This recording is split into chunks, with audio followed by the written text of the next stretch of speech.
Black Star Network is here. Hold no punches. I'm real revolutionary right now. Support this man, Black Media. He makes sure that our stories are told.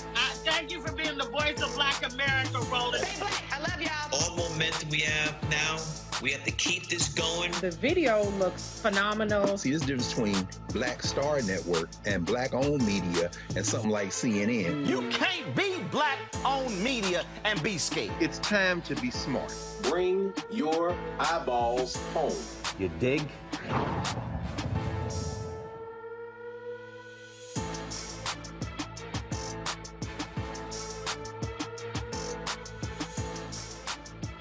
Today is Wednesday, January 26, 2022. Coming up on Roland Martin Unfiltered, streaming live on the Black Star Network. Supreme Court Justice Stephen Breyer says it's time for him to retire, paving the way for President Joe Biden to nominate a black woman to the Supreme Court as he promised during the campaign. We'll break it down with our legal scholars, brothers and sisters, on what this means and who potentially are the leading folks. A federal judge tells the state of Alabama, a federal panel actually tells the state of Alabama to go back to the congressional drawing board because they actually were limiting the impact of black voters. We'll talk with the NAACP Legal Defense and Educational Fund of the attorneys who were responsible for that victory. Plus, there's an effort to include more African doctors, scientists, and researchers in finding global cures for diseases. We'll talk to former Congressman Shaka Fattah, who has teamed up with an African doctor about this inclusive initiative. In our Tech Talk segment, sponsored by Verizon, we'll talk to the creator of the Truso app that will create a space that's both community-focused and empowering. Folks, it is time to bring the funk on Roland Martin Unfiltered on the Black Star Network. Let's go. He's got it. Whatever the biz, he's on it. Whatever it is, he's got the scoop, the fact, the find. And when it breaks, he's right on time and it's rolling. Best believe he's knowing. Putting it down from sports to news to politics. With entertainment just for kicks, he's rolling.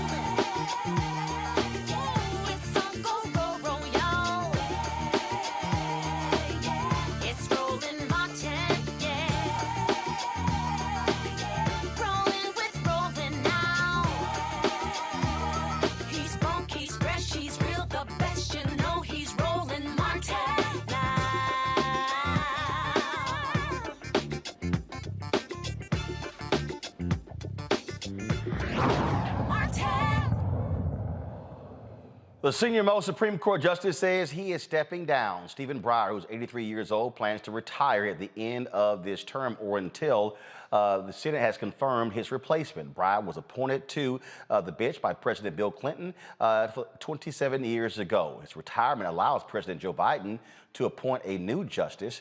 To keep in mind, what did Biden say during the campaign? He was going to name a black woman to the position. This came up in today's White House briefing. This is what presidential press secretary Jen Psaki had to say.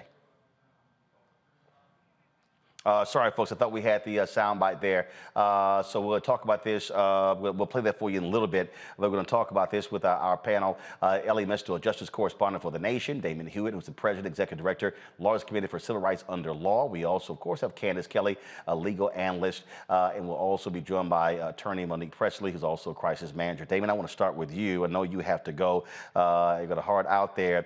This is obviously, so before we even get to obviously the impact of a historic appointment of a black woman, talk about Breyer's 27 years on the bench and what that meant to the court.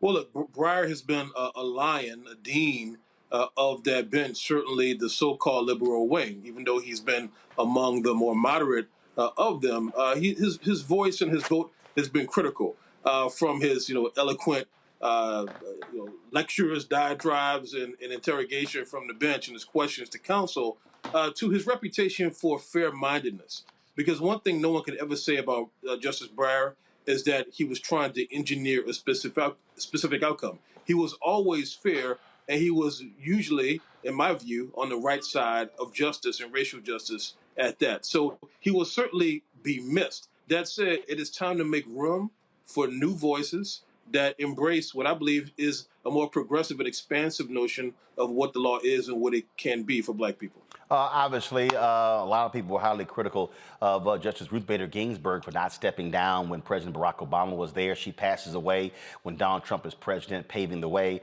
for Amy Coney Barrett, allowing for conservatives to expand their majority on the Supreme Court. And there was lots of pressure on Breyer to step down while Democrats control the U.S. Senate. Without question. And I think for him, this is a legacy play. In my view, I didn't speak to him specifically about this, of course, but this is a legacy play. He knew he had options. He knew he had a choice. And he saw not only the hit to the legacy that happened with Justice Ginsburg when she sadly passed away while on the bench, but he also didn't, want to go out like that himself. And I think he saw the real politic here and also just frankly just did the right thing. It would be quite selfish to stay on the bench thinking that, as some people say, why should I deprive you of myself? In his view, he wants to see something more and better for the long term. Again, fair and balanced as the jurist, but also understanding that there is a takeover at play on this court. It's already in full swing, and I'm sure that's also exhausting and grating for him as the dean of their liberal wing. Obviously, Damien, when we talk about again, when we look at judicial writings, you talk about this takeover, 6-3 conservative majority. Look, Right. Republicans want to control this court over the next 50 years. That's what all the fight for the Supreme Court has been about. And so Democrats and liberals have not been as focused on the courts. Have you seen a change with the federal judicial nominees with Biden, where they now understand you can't act like the courts don't matter? I think this administration does understand it, and I think it's not just rhetorical. I think we've seen significant action, the highest rate of a number of confirmations for any president in the modern era, perhaps ever. I can tell you firsthand, a number of former colleagues and people I've supervised even who are brilliant attorneys are now being nominated and appointed and confirmed to the bench. And so these are people from the civil rights community. These are people who have done government service at state and federal level. These are people who have defended people's life and liberty in criminal and juvenile court proceedings. These are people who understand all of America. And this administration is delivering in that respect, I have to say. All right, Damien Hewitt, Laws Committee for Civil Rights under the Law. We surely appreciate it. Thanks a lot. I appreciate you. All right, then. I want to pull in our legal panel here, Ellie Mistel, Candace as well. Candace, I want to go to you. Again, black women, critical voters out there. 115 Supreme Court justices in history. 108 have been white men. Then of course you have 2 African-American men. You've got 4 white women, 1 Latina. So all these people who are yelling, oh my God, choose the best person. Sorry, I'm not trying to hear anything you got to say.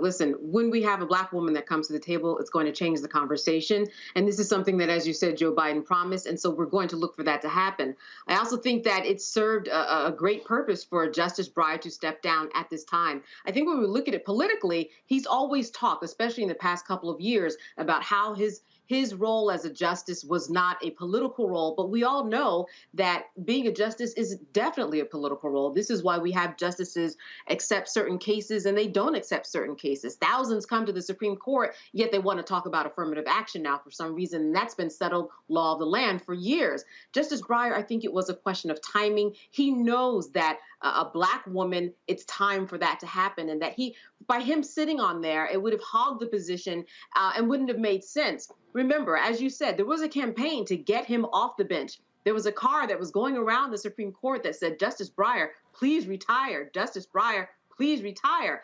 I think that he didn't want to make it look political, which is why at this time, on his own accord, where it wasn't in the media so much, he decided it's time for me to retire. But I think he's always known. I think he's always known, based upon what happened with Ruth Bader Ginsburg, that it was time so that we could get another person like him, or even to be more progressive, to be in that seat. So he did the right thing. It was just in his own time. Ellie Mistel, anybody who's actually saying that, oh my goodness, these aren't political decisions, they're absolutely crazy. First of all, the president picks them. 2, the Senate confirms them. Supreme Court nominations, they are political decisions. Political by Republicans, quite frankly. One of the reasons why Breyer had to, not an option, had to retire before the midterms is because Mitch McConnell has essentially promised that if his party takes back control of the Senate, he will not confirm a Supreme Court nominee by President Joe Biden. We know McConnell's not bluffing because that's exactly what he did to the first black president, Barack Obama, when he refused to confirm Merrick Garland despite him being nominated by the president. So McConnell doesn't play. McConnell has made the Supreme Court a political institution more than any other single American has, and the Democrats simply need to catch up, just wake up to the game. Breyer's retirement was simply not an option. He could not have risked taking it past the midterm, having Republicans take back the Senate, and then at 83 years old, almost 84, basically not being able to retire for the next 2 years, potentially the next 6 years. We played that game before and lost. So this is a no-brainer. He had to leave. And I just want to say one more thing in terms of this question of qualifications. All right. Aside from the fact that, as you pointed out, there have only been 5 women on the Supreme Court in its entire history, I think it's time to find some qualified women to fill these roles. There is no argument that of the people that Biden could pick, that if he limits himself to black women, he will find somebody who is as qualified as every single white man on that bench. Taking, for instance, Ketanji Brown Jackson, who's probably the leader in the clubhouse. We're talking about a woman with a Harvard College degree, a Harvard Law degree, who has been the head of the U.S. Sentencing Commission, who was on the D.C. Circuit, sitting in Merrick Garland's seat, who was a finalist for the appointment that went to Merrick Garland. There isn't a more qualified person for this job than Brown Jackson that you are going to find. And she is just one of a number of strikingly qualified, immaculately educated black women who could take this job. But I do also want us not to fall for the trap, Monique, of qualified. Because here's the piece. When any of these white folks are nominated, the words qualified aren't brought up. Only the qualifier qualified is used whenever it involves people who look like us. And so that's the game being played. I also don't want to hear qualified is because they went to an Ivy League school. I remember when President Bush had nominated a woman who had gone to SMU Law School, and all these Republicans— Harriet Miers. All the Republicans who always talk about, elitists, they blasted him. How dare you pick her? Like, she went to SMU Law School. And then, of course, one of the federal judges' name is being thrown around, that Congressman Clyburn has been pushing hard. Her hearing is next week. She went to the University of South Carolina. We have got to get people in this city out of this mindset that, if you didn't go to Harvard, Yale, Princeton, Cornell, Brown, or one of the Ivy League schools, whether undergrad or law school, you somehow can't serve on a Supreme Court. There are only 2 law schools until Amy Coney Barrett was confirmed. There were only 2 law schools represented on the Supreme Court: Harvard and Yale. Now, Coney Barrett comes from Notre Dame, which is also pretty good school. The judge you're talking about is J. Michelle Childs. If she is the pick, she would be the first person on the Supreme Court, the only person on the Supreme Court who went to a state school. Look, talking about professional diversity and educational diversity is part of talking about diversity. And one of the things that Biden has done a great job of, actually, with his lower courts appointments, has been picking people who come from a diverse educational background and a diverse professional background. So I absolutely agree with you that qualifications does not just mean go to specific law schools and have a specific job at a specific corporate law firm. And I'm saying that there are tons of women of color, of black women specifically, who fit every bill that you want to ascribe to them. And I'll add this. It's unlikely, I don't know this for certain, but it's unlikely anybody Biden nominates is going to be credibly accused of trying to rape somebody in high school. I'm just saying, unlikely that anybody that Biden nominates will be credibly accused of perjuring themselves before Congress at a prior confirmation hearing. So when we talk about qualifications, I think we also should talk about moral qualifications, which, as far as I can see, everybody who's going to be on Biden's shortlist has in spades. Monique? Yeah, I certainly agree that Ivy League qualifications for lawyers is not the only thing that matters, and perhaps it should not matter as much. Of course, I know Ellie was just talking about the current Supreme Court and what's represented, but obviously the first Black man to be on the Supreme Court went to Howard University School of Law. So we did definitely start representing the court with the best there is in terms of law school education. But I don't want it to be held against. I take it you finished from Howard Law School. You take it right. Okay, got it. I don't want to hold it against, though, these Black women for having Ivy League education either. No matter how you slice qualified, these women, we don't know that this is really the list or not, but the women who they say are on the list, no matter how you dissect it, they are experienced, they are brilliant, they are qualified, they are well educated, they are all of those things. So if it happens to be the case that the first Black woman to be on the Supreme Court is also Ivy League educated, that's grand. It's not just in DC circles that matters. It's still important around the world. And I want people around the world to know that we have those qualifications as well. And I'm proud of my sisters who matriculated through those halls and through other places as well. So my bottom line on this, which is what I tweeted earlier today, is that out of all of those women who are on there,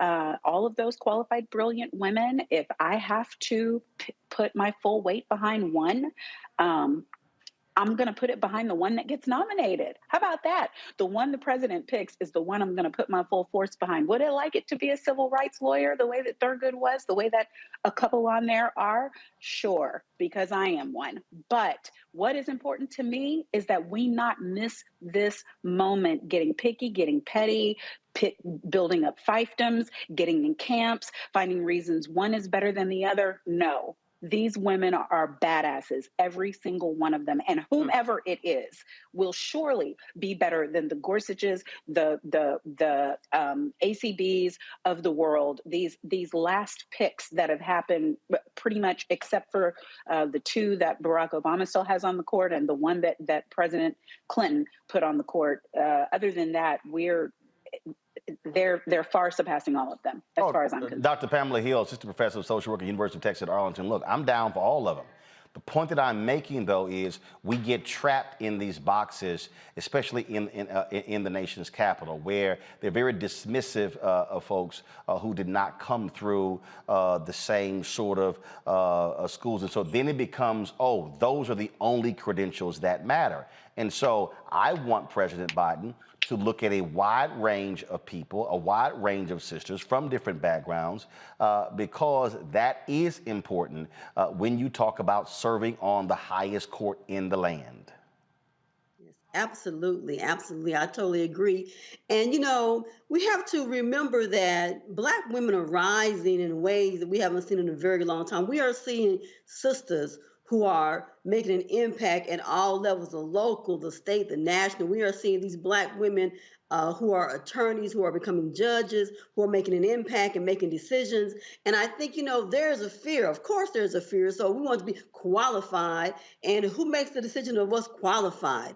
I agree that whoever Biden picks, a Black woman, we should all be behind her. We should all be supportive, and we should all make sure that we do what we can do at the local level as well. Brown Lewis, she is the Dean of the North Carolina Central University Law School. She joins us right now. Glad to have you here. Just your thoughts on Justice Stephen Breyer. Supposedly he is going to actually officially announce his retirement tomorrow. He has already said to the White, apparently he talked to President Biden last week, let him know that he was going to retire, and says that he will stay on the court until his replacement has been nominated and confirmed.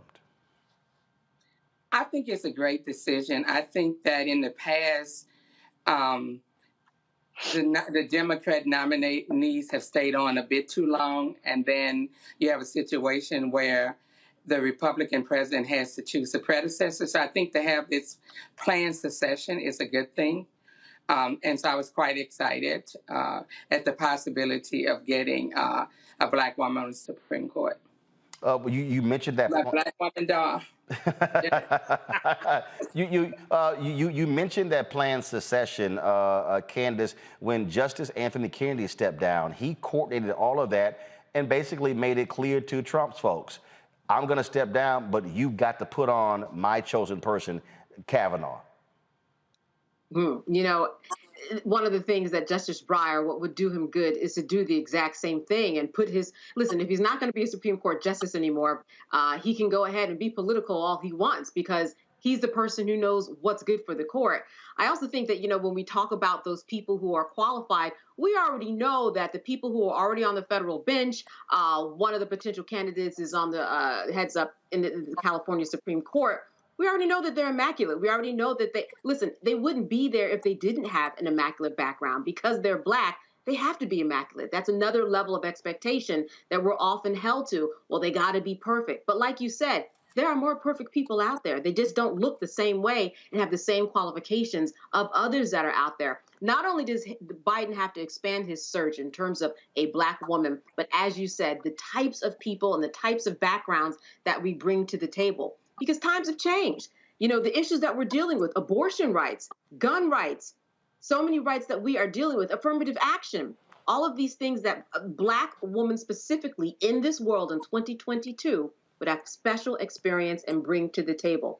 Justice Breyer, it would do him right to play in the world of politics at this point and say who his recommendation would be. Why not now? He's not going to be a justice anymore. So politics wouldn't have to be a part of it because that's what he's been fighting over the past few years. Ellie, I want to show this tweet right here that, my goodness, when you see it, jumps out at you. This was from a professor at Princeton. He said, Breyer's replacement will be the 6th Democratic nominee since 1968 compared to 21 Republican nominees. Of the prior 26 nominees, 4 Dems and 16 Republicans were confirmed. Of course, Bork was the one who wasn't confirmed. If people want to understand why we consistently had a conservative Supreme Court, that right there tells you it. And it's because conservatives are willing to fight in the weeds for this. So conservatives are willing to go to the mattresses for this at every point. You simply do not see conservative justices willfully retiring under Democratic administrations. That happens now and again on the Democratic side. You see them timing their retirements kind of with a understanding of their own mortality. It's been slower on the Democratic side for an uptake on that. And when you get to the Senate level, you see Republican senators and therefore Republican politicians fight to the last for their people. And you don't always see that the same fire and passion from Democrats. Look, the things that we're saying in terms of, whoever it is, let's unite. We do not say this idly because we know what's going to happen, all right? No matter who Biden picks, we know what the Mike Lees and Josh Hawleys are going to try to do to their resumes. We know that Senator Marsha Blackburn will call Biden's nominee a criminal. She literally just called a Black judge that Biden nominated a criminal with a rap sheet because he had a couple of moving violations, a couple of speeding tickets from literally 10 or 15 years ago. So we know that the Republican smear machine will do everything they can to smear whoever Biden picks. And unfortunately, we know that too many liberals, too many white liberals will start to play the game that they play not just with Black women, but literally with any woman. They'll start to play the game of, oh, you know what? I would have supported this other woman, but not this woman, right? Oh, if he had nominated Oprah, I would have supported her. But instead, he nominated Child. Like, whatever they're going to say, we know it's coming. And so it is important for us to be united and to defend these women, whoever the woman is, when she is picked, because we know that they will be attacked ruthlessly by the other side. Monique, again. Can I say I agree 100% before you ask me a question? Yep, you got it. David Nur responded to that tweet we just showed you with this tweet. Since that time, Democrats have won more votes in 62% of presidential elections, but will have filled just 20% of Supreme Court seats. Well, and and so now we're on the popular vote. Now we're on the difference between electoral college and what it means to have the popular vote. And when we've elected presidents, we've also had the popular vote, and we've watched the past two Republican presidents not have it. We see what it looks like to have a Senate that is not representative of the numerical votes of the people, right? Because we saw it last week. We had 48 Democrats representing something like 40 million plus more people in the United States Senate than the 50 on the Republican side. So the numbers, because of the manner in which the constitutional system is set up, having the numbers in and of itself, raw numbers, is not enough. And that is what has happened on the court as well. And Roland, you said that they're hoping to control the court for 50 years. Look, I think they're going to control the court for 50 years. And we knew these stakes. I agree with everything that Ellie just said. And we, on your show, we've been screaming for probably, since News One Now days. So 6-7 years,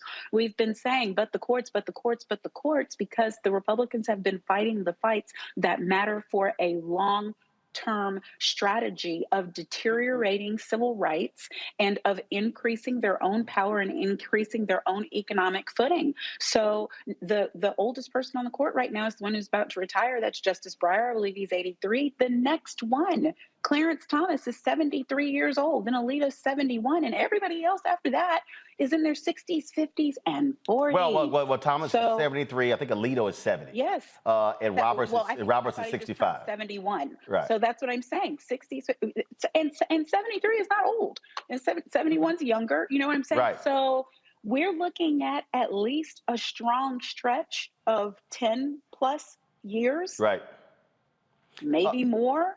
And the minute there's another Republican president, then a healthy Thomas, a healthy Alito can retire. So this is where we are. So I agree with Ellie. People better not be out here saying, I want this one and I want that one and this black woman, but not that black woman. Enough. Don't do it. Don't do it now. Don't do it later. That's why I keep saying. He has his list. That's what more black women, than right. First of all, he's picked 24 black judges this year, 8 of them women in his first year.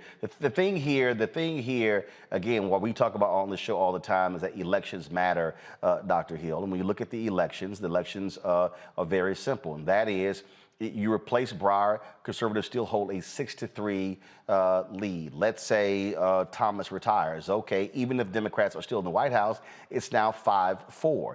And so now you get to Alito, who's 71. So to that particular point, controlling the courts, you're talking about, yes, another 10, 15, potentially 20 years where you will have that. That's if Democrats still control the White House. Republican wins in 2024, they're going to, Republicans win, let me be real clear. If a Republican wins in 2024, Thomas and potentially Alito will retire to allow them to appoint a conservative judge who's anywhere from 45 to 50 years old. Yes. And, this is something that we should not be surprised about. They have been planning, and they want to make sure that they stay in control and stay in control for a long time.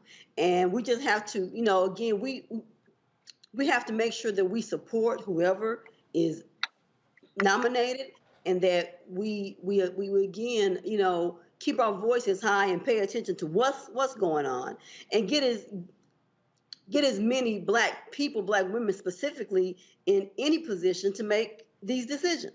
Is critical for us. And I know, Ellie, this tweet I'm about to show is going to drive you absolutely out of your mind. I think you've already commented on that. This is what Senator Dianne Feinstein, the former chair of the Senate Judiciary Committee, said. She doesn't see a rush to confirm a Breyer replacement. With 6 months until Justice Breyer departs the court, the Senate Judiciary Committee will have ample time to hold hearings on President Biden's nominee. Let's keep in mind, it was 1 month. Amy Coney Barrett was nominated on September 26 to fill the seat of the late Ruth Bader Ginsburg. She was confirmed 1 month later, 9 days before the election. This whole talk about, we got time. No, Senator Feinstein, you don't. You're 84. Lee Hay also is older as well. Democrats got a 50-50 right now, okay? Anything happens to one Democratic United States senator, oh, all this goes up in the air. I saw another report where it says Democrats have made it clear, no. We're going to get this done in a month. And my whole deal is that she should be confirmed and sworn in no later than April 1st. It is insane. Well, he said he's going to serve his term. He's going to finish his term, he said. Well, he can finish his term, but you can still confirm her. Go ahead, Ellie. It is insane how there are some Democrats who still want to play by the old rules that Mitch McConnell has lit on fire. Like when we talk about this generational Republican control of the Supreme Courts, yes, that's true if you don't expand the courts, which we absolutely should, because we can't take 50 years of Republicans controlling the courts. I don't just mean that from a racial justice perspective or a social justice perspective. I mean, the planet cannot take another 50 years of Republicans controlling the court and stopping any meaningful legislation against climate change. So Democrats have to really get with the program. I know that Chuck Schumer has said that we will do this quickly. I would expect Biden's scheduled to give the State of the Union on March 1. I expect that he will have this person announced by then, might even use the State of the Union to announce her. And that we will have the hearings over the spring. And, as you say, like Breyer said, he's going to finish out the term, but like the day that term is over, this next person is going to be ready to step in, all pre-confirmed and ready to step in to his shoes. This is just it has to happen this way because the reality is, and again, this is not of the Democrats doing. These are the rules as given to us by Mitch McConnell. I mean, it's as simple as that. McConnell has proven his willingness to obstruct the entire thing to steal seats on this court. So you have to recognize what he's going to do, stop him from doing it, and then expand the court to claw back the ill-gotten gains that he's already banked. First of all, y'all too nice. Candace, damn, announce him by March 1st. I ain't waiting that long, okay? It's January 26th. You know they've already been sitting here vetting folks. Announce that sucker during Black History Month and then get them confirmations. If he gonna speak to Congress on March 1st, start that damn confirmation hearing on March 2nd. That's a Wednesday. Get this sucker done by April 1st. Boom. She can raise her hand. She confirmed. Y'all waiting too damn long. Yeah, I think it's too long too, Roland. People are talking behind the scenes now to figure out how do we make this go a little quicker. If Justice Breyer said that he was going to finish out his term, so be it. He can change his mind. And I think that it is best that he changes his mind to get a new person in there so people understand that the Democrats aren't playing and that they're not playing before midterms. I think that one thing that is important to remember is that the rules that McConnell set down in order to get Amy Coney Barrett in, these are the rules that at least the Democrats get to play by in terms of making sure that their nominee is confirmed. So in terms of, he got rid of the filibuster rule when it comes to Supreme Court justices. Well, that will play in the Democrats' favor now. Anything that played in the favor of Amy Coney Barrett will now play in the favor of the nominee that that President Biden makes. So with that in mind, the quicker the better. Why would we wait?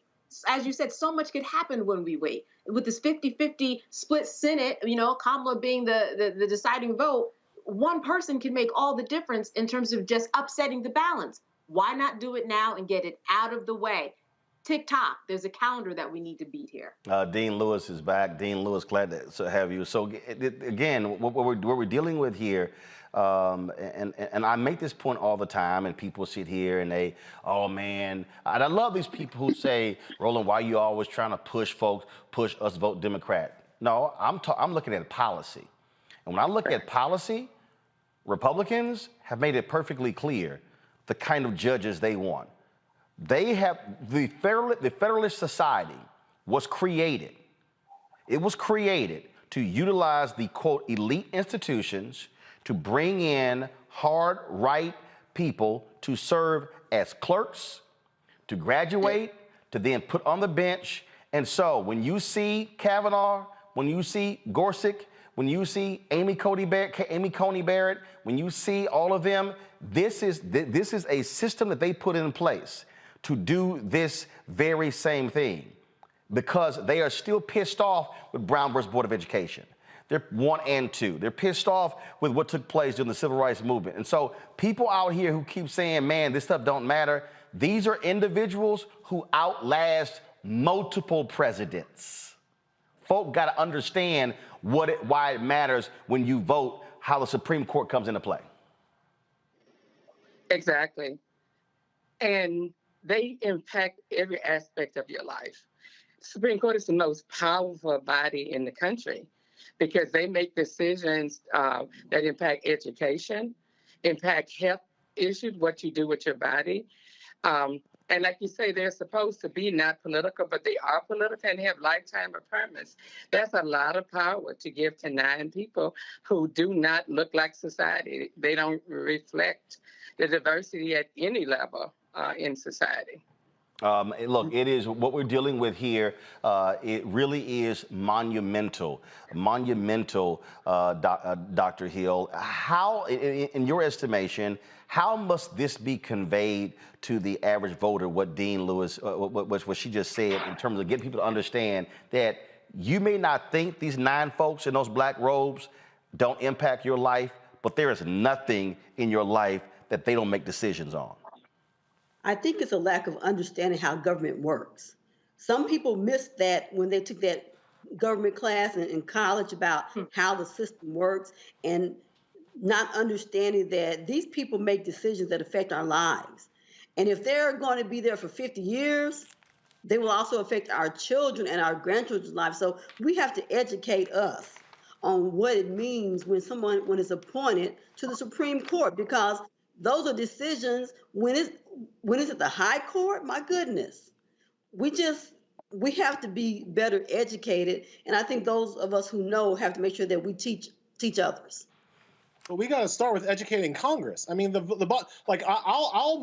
make fun of people who don't understand the courts, but we got to start making fun of the people who don't understand the courts that are elected to Congress, who don't understand how the courts work, who often don't understand how their legislation can be vetoed by a John Roberts or a Sam Alito. Like, quite frankly, the Democratic Party as an institution has never respected the awesome power of the Supreme Court in the way that Republicans do. And so the Republican politician is the person who is the vanguard, who is out there explaining to the Republican base, look, the courts are important because anything that the Republican base voter wants, the Republican politician ties to the Supreme Court. Hey, you don't like it when gay people have rights? You got to give them in the Supreme Court. Hey, you don't like it when black people seem to have money? Well, you got to give me the Supreme Court. They say that to their voters, whereas Democratic politicians do not make that one-to-one connection to our base voters of what the Supreme Court does and can do, because frankly, too many of them don't understand it themselves.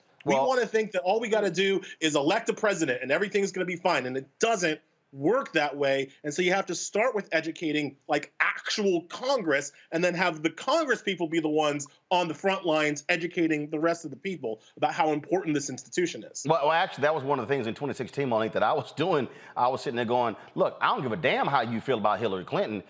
I'm telling you who she's going to appoint, which is why. You tried to tell them. Which is why. And look, I'm telling y'all right now, there's a reason, you know, I don't get no Christmas cards and get no invites to nothing Obama does, because I was hardcore in 2016 when Alito passed away about Obama needing to appoint a black woman. I personally felt, and look, Hillary Clinton could have always lost to Donald Trump. I personally felt they had Obama nominated a black woman instead of Merrick Garland, knowing full well the Republicans were never going to even give that person a hearing, that it would have set up this amazing contrast, this historic appointment of a black woman being blocked by a bunch of largely old white men who were Republicans.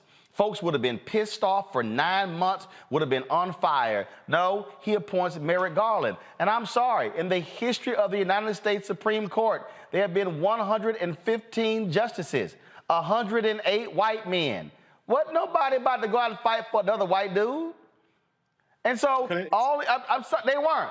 They're just not gonna do it. I mean, you know, We've disagreed as many times as we can possibly disagree on that. I was just on live the other night talking about what an incredible disrespect it was to not just the presidency of Barack Obama, but to the voters who put in the hands of the president the responsibility for selecting the person who is nominated to the Supreme Court. And then we, the people who actually vote and say we want a president who's going to be able to make that decision, then don't want to back the decision if it's not the person that we want. And we're not willing to go all out. We should have been going to the mattresses over that nominee in that disrespect of our vote and our democracy, no matter who the nominee was. And if we had to be tickled with color, tickled with race, tickled with emotion, shame on us. It wasn't going to happen either way, though. I'm persuaded that because of when the opening came and Mitch McConnell's decision making, it wasn't going to happen either way. But all of the rage that we should have had no matter who the first black president of the United States wanted to be his choice. But here's the deal, though. And I'm gonna bring Ellie and Candace here, Dr. Hill in. But here's the deal, okay? I get all of that. I also understand. Okay. I understand hardcore basic politics. I also understand framing. I understand imagery. And the bottom line is this here: it would have been hell for Republicans to justify completely ignoring a black woman for 9 months, which is why, Ellie, when Biden was running, there was a reason why he said, my first Supreme Court pick is going to be a black woman. That was a political calculation. You can't live in this world of, oh no, it's not politics, picking a Supreme Court justice. It is. Ellie, Candace, Ellis, Candace, Dr. Hill, go. Hey, both of y'all being too nice, because I would have nominated whoever I had and just had him show up at the Supreme Court and have Roberts arrest him. Like, just show up to work. That's what I would do. Number one. Number two, look, let's remember Ketanji Brown Jackson, finalist for that Merrick Garland appointment. So to bring it kind of back full circle, if she gets it now, there would be some poetic sweet justice in that she was in the room at the end for that appointment. Hopefully she gets it this time. And if not, again, there is a deep bench of great people that Biden can choose. She was in the room at the time, but again, we know who he picked. I'm just simply saying, but Candace, Biden made a political calculation when he said during the campaign, I am going to pick a black woman. The reason I was saying that for Obama, because I said, look, he appoints a black woman. When I had Hillary Clinton on Time during the morning show and asked her the question, she had to say, yeah, if that person doesn't get confirmed, I'm going to reappoint them. So you pretty much locked it in. That's right. Listen, as much as we've talked about the Democrats not planning, Joe Biden planned that, like you said. He knew exactly what he was doing to get the attention of black women who know how to get out there and vote and do exactly what we need to do for the democratic process. At this point, I'm thinking, why not look at Kamala? Why don't we look at Vice President Kamala Harris to get out the message about the importance of the Supreme Court? She's a black woman, right? So she's the one who could probably convey a strong message about what it means to have someone in that seat and what it means literally for generations to come. So, I think that being said, I think she's the one to do the job. That's my final word on that. Dr. Hill, literally, while all these folks, all these other people out here, everybody got that little trash, little child home Fox and the rest of these people running around here talking about, oh, you should be basing things on race and gender. I'm like, that's what y'all white folks been doing for forever. So don't all of a sudden act like when we have a conversation, like you ain't done that. We got to stop being scared. We already know that we attack. We gotta stop being scared. We gotta be purposeful, and we have to use our voices. And I keep saying this because it's so important. Young people are paying attention, and so they need to know how to speak up, when to speak up. They need to understand how the system works, and then how it hasn't worked for us. But we see other folks doing that, and I will tell my colleagues, that we have to understand that white people have been doing stuff and it's been, it's okay. But when black folk do it, well, you're a criminal, you haven't been doing this, you're out of line. No. We have to begin to speak up, not be scared, and, support each other and do it without apologizing. Well, I just think, again, I think what happens is for a lot of people, Dean Lewis, they get caught up in this whole thing of, let me go through this whole piece. No, this right here is literally my response to any of these people who are whining and complaining about Biden potentially picking a black woman. Exactly. Control room, I need you to wake up. Thank you. Let's go. Show it. Yeah. That's it right there. It's the Chris Tucker wave from Friday. Whatever. I ain't even listening to this here. Hold on. No. Dean Lewis, go. Yeah, I agree wholeheartedly. And one thing that people fail to realize in this whole situation, less than 5% of lawyers are Black. So you're talking about somebody who is in a small class of elite class to be on the Supreme Court is almost, like getting a grain of salt on the beach. So I think that we have to be unapologetically supportive of a Black woman on the Supreme Court. Everybody else is unapologetically. I mean, the Republicans are very clear about who they want on the court. Yep. And they do it without shame, and they don't have to apologize. And I agree, we need to stop being scared and just say it is what it is. Elliot, now you got to do another network. Your final comment. I'm just couldn't be more excited for the deepness of the bench. And again, I say this all the time because it really is amazing to me. The quality of legal decisions and legal writing that we have from the potential shortlist candidates is amazing. Leandra Kruger, just one of the more eloquent advocates you'll ever meet. Judge Childs has this amazing personal story of really lifting other people up. One judge we haven't talked about, Judge Jackson Akume, she is a former federal defender, former federal public defender, which is a kind of experience that we usually don't get on the Supreme Court. Whoever Biden picks, it's going to be a great choice. And of course, Ellie just tweeted this, which I think is hilarious. I think you just tweeted this. Ellie tweeted, y'all, watching Senator Tim Scott vote against the first Black woman Supreme Court nominee is going to be something else, doubly so when Lindsey Graham votes for her. 100, yes. Watch that happen. Yes. Lindsey Graham voted for Ketanji Brown Jackson for the district court. Tim Scott did not. Watch it happen again. All right, I got to go. Ellie, I appreciate it. Thanks a lot. Monique, go ahead. No, agree 100%. And I hadn't seen that tweet from him, but it is so 100% on target. And I a number of times now have had the misfortune to be in the room with both of them in conversations. And I have never been so wrong about the way I pegged anything in terms of who I thought would be genuine and who wasn't, who I thought would have an understanding, not just of the law, because Lindsey obviously is a former lawyer turned senator, but also an understanding of process and why things are important and who didn't, and someone who actually backs up what they say with action. And so, I'm not by any stretch of the imagination in the Lindsey Graham fan club, but just as Ellie mentioned, when these votes matter, he still keeps sticking them over here, understanding the importance of civil rights, of some unfettered process where police misconduct is concerned. And when it doesn't go right, they blame everything on Tim Scott, and he's perfectly willing to be that person. So we are, just like what we had to watch the mess last week with his speech on the floor, with Tim Scott's speech on the floor, we're about to see more of the same. We're about to say no, and also his own mama. And also what we're looking at, Candace, again, we're going to be seeing some of these stories, but one of the women that apparently is on the short list, she's out of South Carolina, she actually has her confirmation hearing next week for a higher position in the federal judiciary.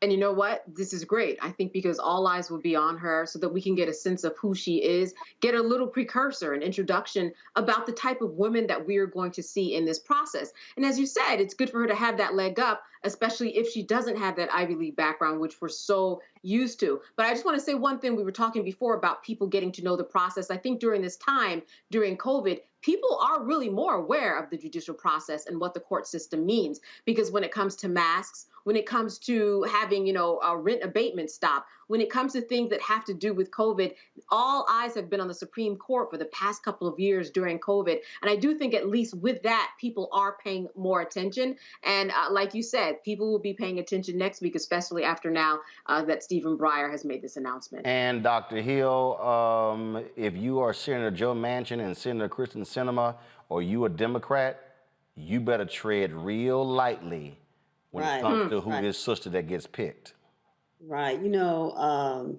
I think they just, I don't know what's wrong with them, but they are doing a big disservice to the people that they claim to serve.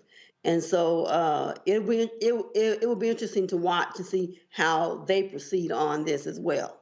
Definitely. Well, I tell you what, Dean Lewis, there's no doubt that whoever President Biden picks, the black legal community is going to be out in full force, making it clear to any United States senator to stand with this pick. And I dare say, black folks put pressure. I don't care if your senators are Republicans, put pressure on them as well. Definitely. The black women deans, we have the all-time number of black women deans. We have 27, and we will be doing a joint statement. We will be putting pressure on everybody to make sure that they support this nominee. And I'll tell you one person who is going to be in the hot seat. He is from your state, Senator Richard Burr, because he's retiring, and you've got that open seat. You've got the former Supreme Court Justice of North Carolina, Sherry Beasley, who is running to get the Democratic nomination. And so if you are Senator Richard Burr and you're the Republicans who are trying to replace him, how they come down could also have an impact on black voter turnout in North Carolina in the fall. And this is how I'm connecting the dots, because if you're in Wisconsin, Senator Ron Johnson plans to run for re-election. This is going to be, again, one of those issues that Mandela Barnes, who is the lieutenant governor, who's trying to get the Democratic nomination, is going to be an issue. Pennsylvania, same thing. Pat Toomey is stepping down. How is Senator Marco Rubio going to vote, running against Congresswoman Val Demings in Florida? How will Portman vote, who's retiring in Ohio, will impact that Senate race as well. Then, of course, how will Rand Paul vote, who's running against Charles Booker? So again, I'm laying out how the Supreme Court, this pick, could have implications on those U.S. Senate races in the fall, which will further determine who controls the Senate after the midterms. Look out for all of that. Dean Lewis, North Carolina Central. I rocked y'all shirt yesterday. I should have worn a shirt today, but I had your sweater on yesterday. I certainly appreciate you joining us. Thanks a bunch. Look forward to having you back. Very good. Thanks for having me. All right. And Ellie Mistel, of course, with the Nation. Ellie had to step away as well. All right, y'all. We ain't done with legal stuff. After this break, we're going to talk about a huge decision out of Alabama that said, oh, y'all want to screw black voters? Federal judges said, nope, ain't gonna happen. We'll talk with the lawyers from the NAACP Legal Defense Fund about that and a critical victory. Of course, it's not over, but we will talk about it. You're watching Roland Martin Unfiltered right here on the Black Star Network.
Don't you think it's time to get wealthy? I'm Deborah Owens, America's Wealth Coach, and my new show on the Black Star Network focuses on the things your financial advisor or bank isn't telling you. So watch Get Wealthy on the Black Star Network.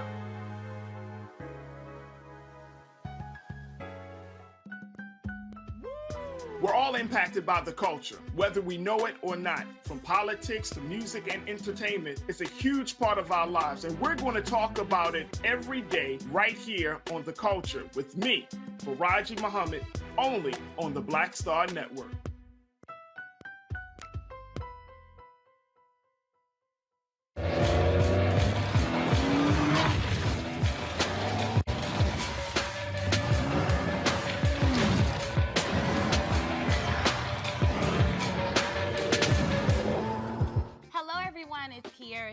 Hey, I'm Taj. I'm Coco. And I'm Lily. And we're SWV. What's up, y'all? It's Ryan Destiny, and you're watching Roland Martin Unfiltered.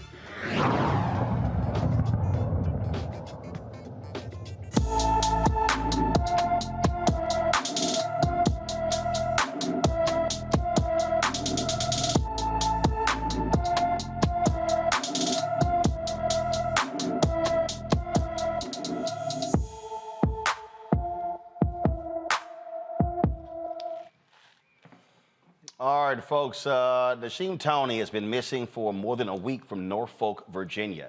The 13-year-old is 5 feet 7 inches tall, weighs 150 pounds, with black hair and brown eyes. When Nasheem disappeared, he was wearing army green pants, a red hoodie pullover, a blue zip-up hoodie, white and black high-top shoes. Anyone with information on Nasheem, please call the Norfolk Police Department at 757-664-7000, 757-664-7000. Now, we've been telling you on this show how Republicans have been using gerrymandering in order to further their control of the United States House. I've said it a lot, that they could literally take control of the United States House before a single vote is cast based upon gerrymandering. But one of the ways they have been doing that is essentially packing African Americans into one district. I'll give you an example. In South Carolina, Congressman Jim Clyburn's district is plus 17 African American. In South Carolina, they actually redid his district. It's now plus 34. Why does that matter? The other 17, they took it out of another district that to actually make it more favor of a Republican versus the Democrats. Well, Alabama, same drama there. Federal judges blocked Alabama from using newly drawn congressional districts in upcoming elections.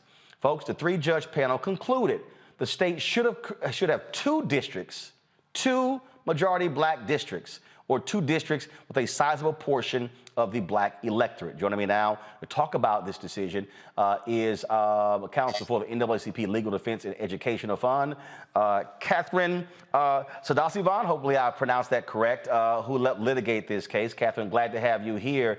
And this is the thing that we try to use this show as Civics 101 to get people to understand all the different games that are being played. And talk about what they did there in Alabama, because somebody may say, well, hey, what's the big deal? That guarantees an African American from Alabama, but it lessens the power of black voters to impact two districts, two seats, not one. Thanks, Roland. Thanks so much for having us. So as I'm sure you know, this is a huge win for all Alabamians, for all people whose cause is justice, and those who remain, despite the political climate, committed to bipartisanship. This was, of course, Alabama's first redistricting process without the protections, the full protections of the Voting Rights Act, Section 5. And as a result, the legislature, did not take its obligations under the Voting Rights Act particularly seriously. In a one-week special session culminating on November 4th, the legislature passed a congressional redistricting map that, as you mentioned, packed black voters across the Black Belt in congressional districts 1, 2, cracked black voters across congressional districts 1, 2, and 3, and then packed black voters into congressional district 7. This decision, however, will require the Alabama legislature which has until February 11th, to draw a new map that complies with the Voting Rights Act, Section 2, and ensures that there is a Black voting age population majority in at least 2 U.S. congressional districts. So right now, Congresswoman Terry Sewell is the only African-American in the Alabama congressional delegation. And so with this ruling, does that mean that potentially, depending upon who runs, there could be 2 African-Americans from Alabama in Congress?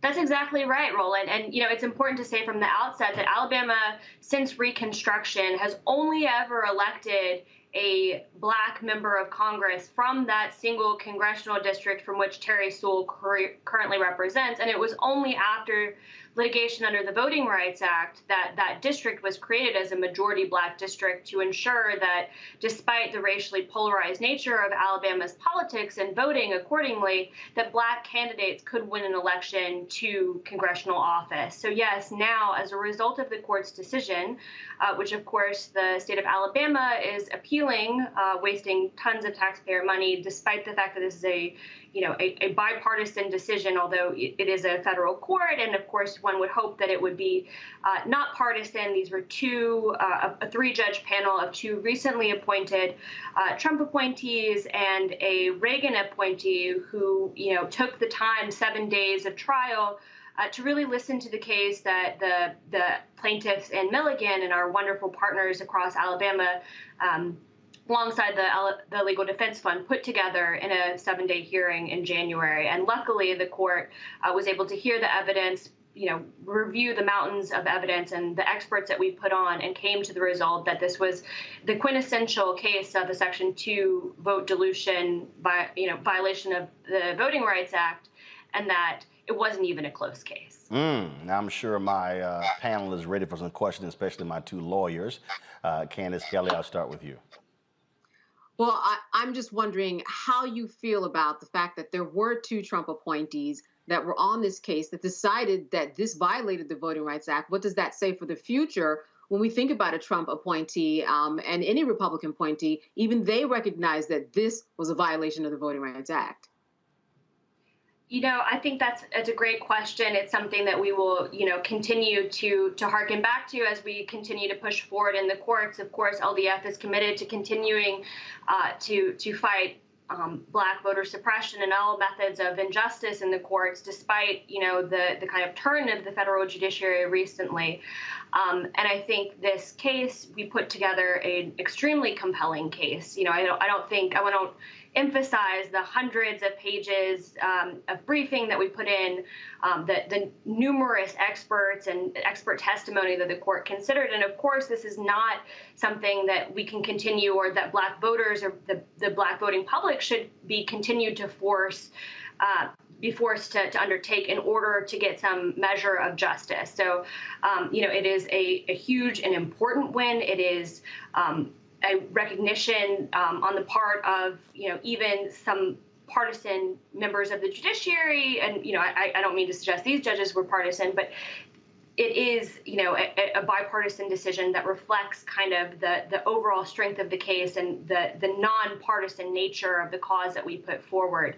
That being said, it was a tremendous effort, and the Black voting public cannot continue to shoulder, the costs of bringing this kind of litigation and the time and resources necessary to bring it. It's why it's critical that we have federal legislation that ensures that this kind of protection is available on the front end as opposed to kind of on the back end through litigation.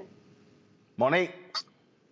Yeah, absolutely. I was thinking about when the VRA was gutted and when the court said, that court, which of course is not this one, said, but there's, a remedy that it can be fixed in the legislature where it belongs, that the law can be crafted and tailored such that the concerns that they raised can be addressed. Are you concerned, though, with the court as it's composed now, that even when you win in lower courts, that all it takes is some money and some willpower for people to keep appealing to the Supreme Court, and that now we will end up with a Supreme Court that is unfavorable no matter how obvious and plain the racism or the discriminatory effect or intent is in these cases?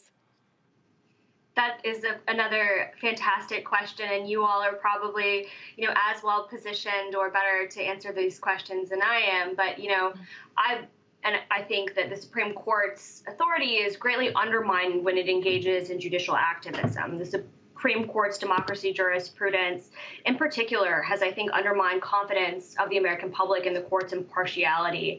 And the court, in particular, in the voting rights sphere, with its decisions in Shelby County versus Holder, gutting the protections of Section 5 in states like Alabama, and the court's recent decision in Brnovich versus Democratic National Committee, weakening Section 2's protection of Black communities in vote denial cases, not vote dilution cases.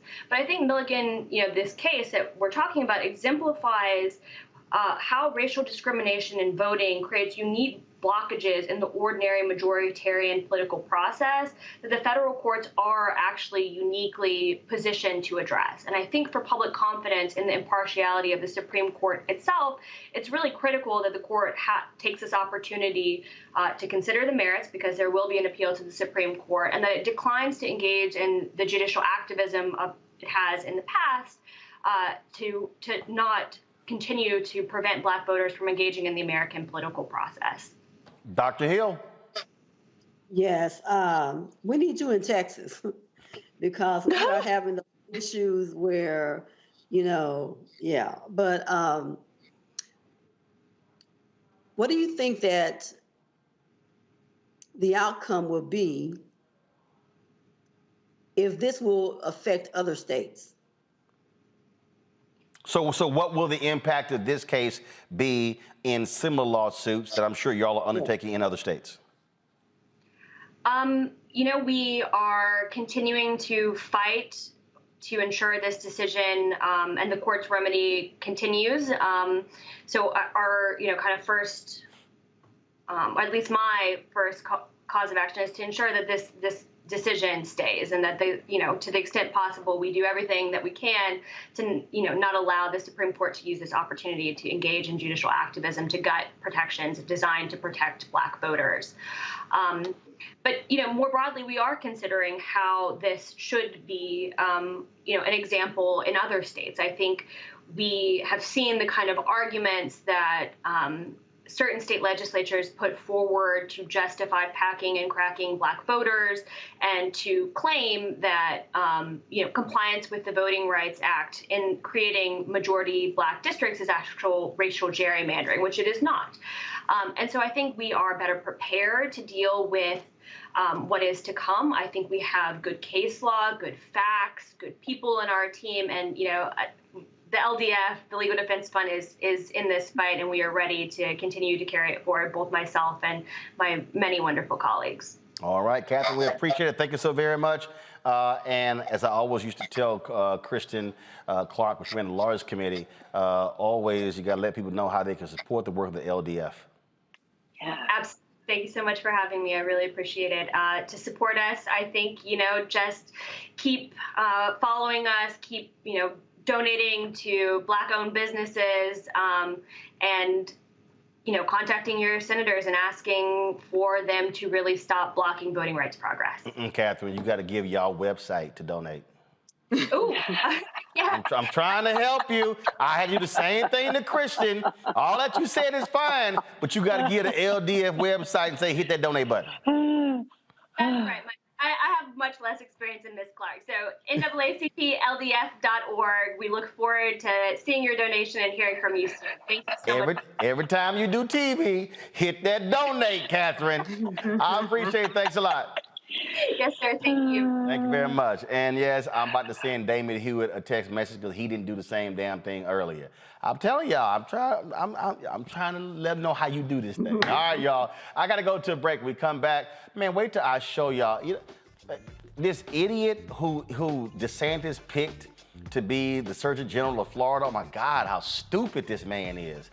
Wait till you see this answer when it came to vaccines. We'll also talk about this important project with former Congressman dealing with the issue brains and working with Africans as well. So it's a great project they're working on. I'm going to unveil it to you. So got lots to discuss, folks. So stay right there. If you want to support us in what we do, of course, join.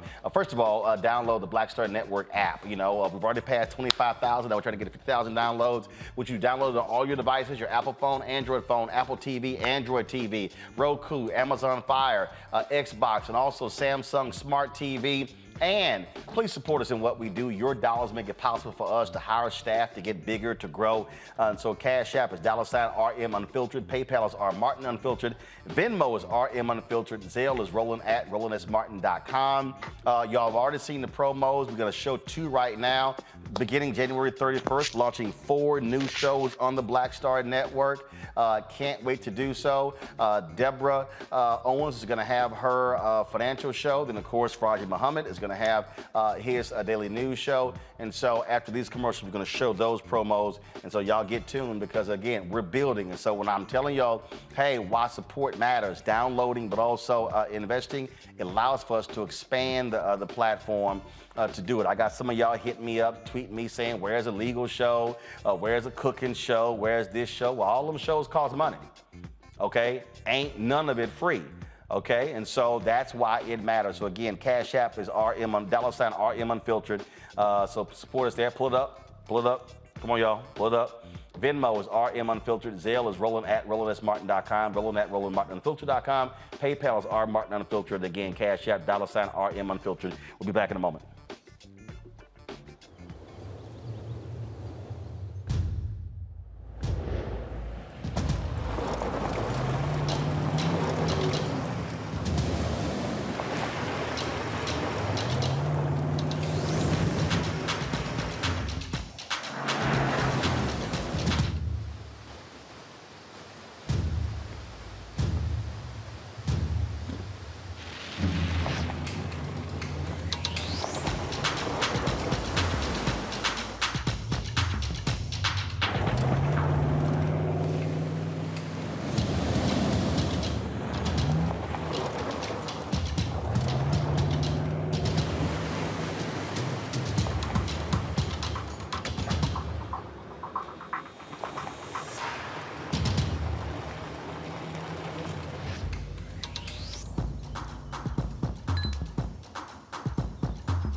I'm Deborah Owens, America's Wealth Coach, and my new show, Get Wealthy, focuses on the things that your financial advisor and bank isn't telling you, but you absolutely need to know. So watch Get Wealthy on the Black Star Network.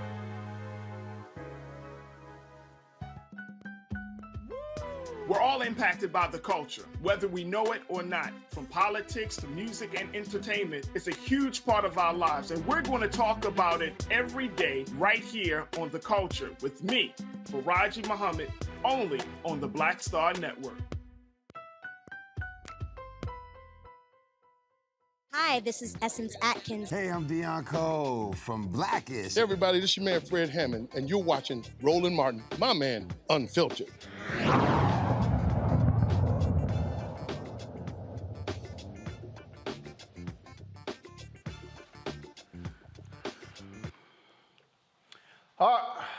All right, folks, if y'all want to deal with if y'all want to see Stuck on Stupid, woo, Florida Democrats, y'all, just got tired of it. They walked out of a contentious confirmation hearing for Dr. Joseph Ladapo, who was nominated by Governor Ron DeSantis to be the Florida Surgeon General.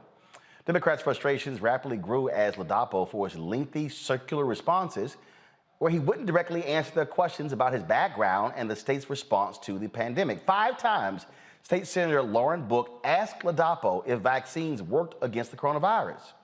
He just refused to say. What's this stupidity? I believe that vaccines in fighting against the pandemic like COVID-19 are effective. You reckon this? Thank you for your question, Senator.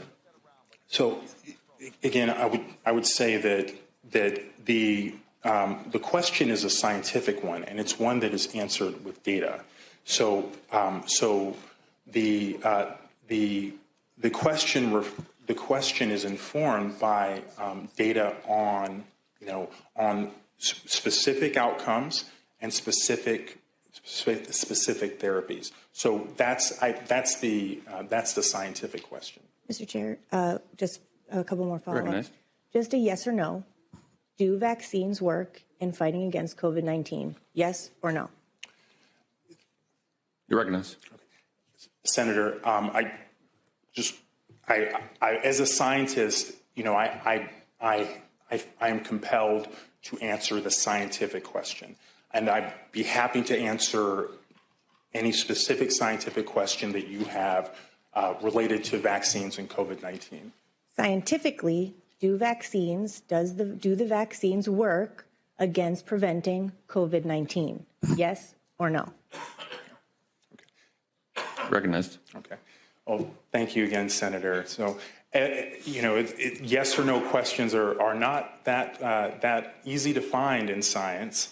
So I understand. I think I have better clarity about your question at this point. So what I would say is that the most commonly used vaccines in the United States, which would be the Pfizer product and the product that was developed by Moderna, have been shown to have relatively high effectiveness for the prevention of hospitalization.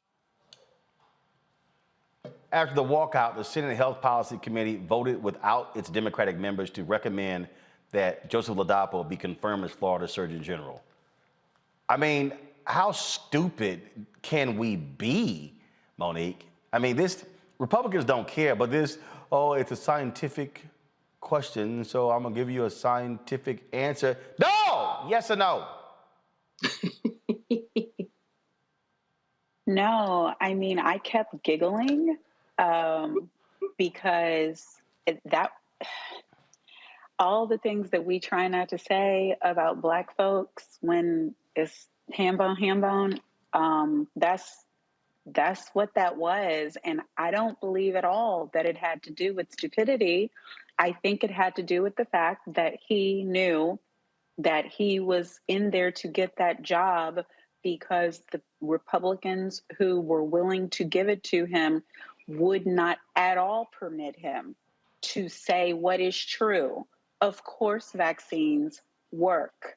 He could have qualified his answer, but he was so on pins and needles, so, just throat chakra all tied up, unable to have to show an ounce of training or intelligence or even sign. I mean, she handed him his hind parts because he had to stand there and be absurd in order to get through and vote. They told him, just don't answer it. Don't say anything good about vaccines. Don't say anything good about boosters. Don't say anything good about any way that anything is improving. And so he was left looking like a certified fool. And he's likely not one. He's not one. No.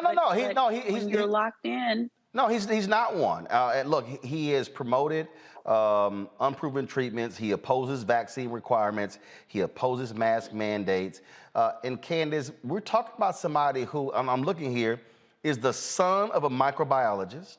There we go. Okay. Where'd he go to school? Wait a minute.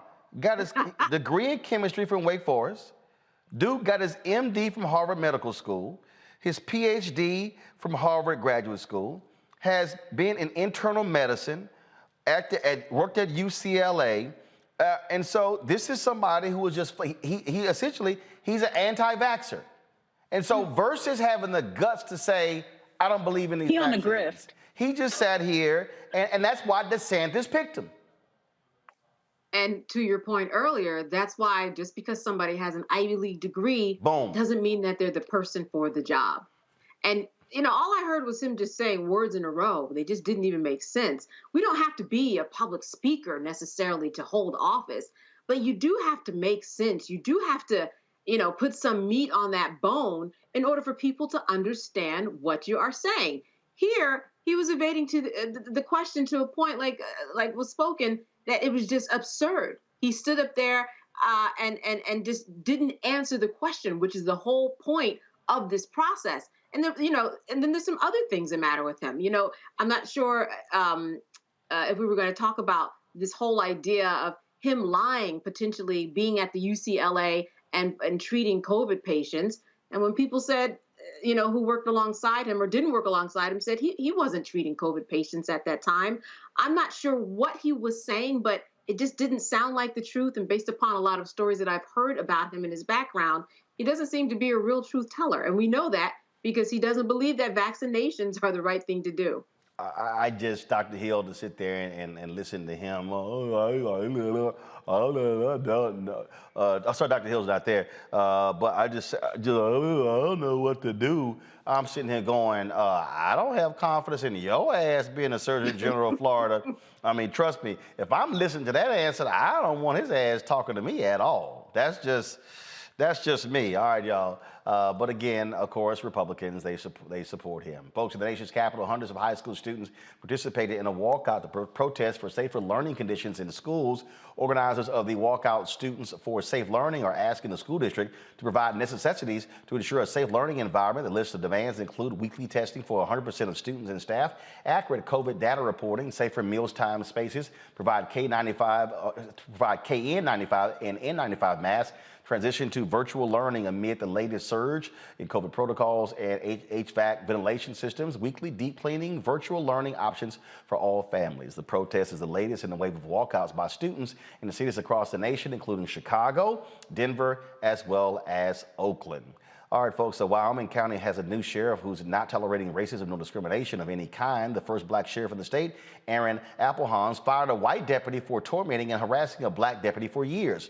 The black deputy ultimately quit. Patrol Sergeant Christian Hanley tormented Corporal Jamin Johnson with racial slurs and harassment while serving as Albany County deputies from 2011 to 2014. Hanley also used derogatory comments towards black people. When he became Johnson's supervisor, he wrote him up for several misconduct infractions. Johnson is now suing Hanley. He now is out of a job. And in Missouri, St. Louis County is making history with its first black police chief in a 66-year history. St. Louis County Board of Police Commissioners appointed Kenneth Gregory, who's been the interim chief for 6 months, as a new leader. The 70-year-old is the department's 10th chief and first person of color to lead the St. Louis region's second largest police agency. He has worked in the department for over 40 years and has led several departments. We also know, of course, that particular department has been rife with racism, actually the whole St. Louis region. So there you go.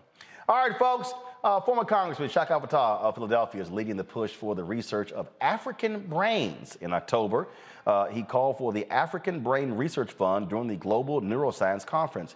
To do that, he's joined forces with an African professor. First of all, former Congressman Fattah, again, as I said, founder and CEO of Fattah Neuroscience, joins us now from Philadelphia, and Professor Amadi Ihuano, I hope I pronounced it right, founder of the Brian Wellness Initiative. He is from New York. Glad to have you both. Shaka, I'll start with you. Where does this interest in this project come from? Well, first of all, Roland, it's a pleasure to be here, and I'm glad that you're building this network so that people who need to get information can get it and hopefully act intelligently on it. I've been working in the field of brain science and brain health for more than a decade, and we've been focused on this question. And I spoke to the Society for Neuroscience in Africa and said that we needed to empower African scientists who are focused on brain science, brain health issues. Now, worldwide, we got 1.5 billion people with a brain disease or disorder. In Africa, which is where the modern human brain emerged, we've had a dearth of investment in the resources to really provide support for researchers on the continent to participate in trying to find, cures and treatments and approaches, whether it's related to epilepsy or dementia, bipolar disease, schizophrenia. You run through the gambit. Africa is a place where I am confident we can make some progress.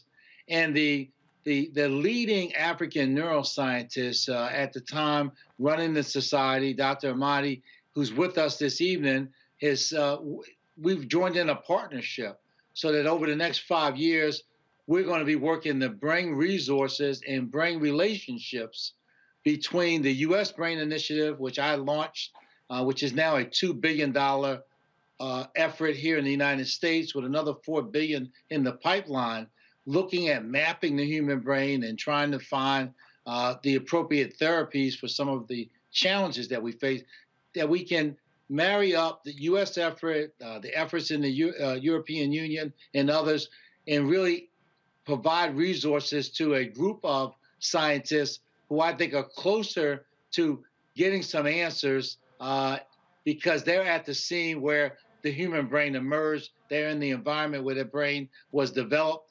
And whether it's in the plant life or in the animal life or in the therapeutics that may have been passed down by generations on the continent, there's something for us to learn. Dr. Amadi, the Professor Amadi, there's somebody who's saying, okay, I don't really know how this impacts me. How so? How does this project impact an everyday person who's watching or listening? Okay, thank you, Ronald. What has actually happened is, having run the Society of Neuroscientists Society of the Neuroscientists of Africa for the past 4 years, I've had the opportunity to identify the areas and the gaps we have in assessing resources and assessing equipment that are needed critically for research that should be conducted on the African continent. You know, we've seen colleagues move up to the north to try to engage research and partner with laboratories. But I think we're at a point where we should be having these laboratories, we should be having these researches done on the continent. And that is where the Brain and Brain Wellness Initiative comes in. And I just considered that somebody like Chaka was in a good position from what is done in the U.S. to assist us to bring the needed resources and the needed attention for people in the U.S. and even in Europe and other areas to help us, you know, change this situation that we have on the continent. Questions for the panel? Candace, I'll start with you. So I'm wondering, in terms of Africa specifically and the brain research versus another continent, what would be the differences in terms of Africa specifically, and why there? Well, all science comes out of a person's actual life experiences. So if you were in a situation where in your family some particular, tea or some kind of derivative of a plant was used to treat a particular type of ailment, that may lead to a pharmaceutical derivative that can be utilized for like illnesses or challenges. So in the Africa context, you have greater genetic diversity than anywhere else on the earth. That is, every other human being has 99% of their DNA is the exact same as any other person. On the continent, there's a 5% differential because that's where the human race began. And so you have this greater diversity. A lot of the brain-related illnesses are genetic in nature. So the idea is there's 140,000 plants that need to be studied. Of the 4 drugs now approved, these are minor treatments, but I don't say minor. Of the 4 treatments authorized for Alzheimer's, 2 are from plants, and both of them are from the continent. So there's reason to believe that having to do with the evolutionary convergence that would have taken place in the biology at the time, that there are other answers there for us to find. Monique? Is there a way that we can ensure that the inhabitants, the citizens of the continent and their resources aren't pillaged as they have been in times past, where when things like this, the necessary work that you're doing takes hold and people figure it out, but then it seems like the people who deserve to receive the first in line treatment don't get it? Is there a protection for that? Well, the key here is we're saying this is going to be African directed and African controlled research. That is the whole premise is that we don't want to have an academic colonialism where, someone at UCLA or someone at the University of Penn wants something studied and they get somebody in Africa to study it. No, The idea here is to empower African neuroscientists to examine the hypotheses and theories that they have. And I want Dr. Amadi to address this also, because I think he'll be able to make a more even concise point on it. Yes, I think what has happened over the years is the ethical aspects in terms of recognizing the sources, especially of some of these plants and the ideas behind that. We've come to the point where that is being protected. We've come to the point where any investigation that has to take place has to recognize the researchers who are on ground in the country. And most of the countries and most of the institutions have established IR boards that review these researches and insists that people on the ground are involved directly, and those who are also going to be benefiting from this are informed of the processes that are involved. So we are conscious of that, and we are very particular that the research and the ideas should be done on the continent. All right, then. Dr. Amadi, Shaka Fatah, gentlemen, I certainly appreciate it. Thank you so very much. Good luck with the project. Thank you, and thank you. Thank you, Roland, and thank you for the team. Thank you. I appreciate it. Thanks a bunch. All right, folks, got to go to a quick break. We'll be back right here on Roland Martin Unfiltered on the Black Star Network.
Don't you think it's time to get wealthy?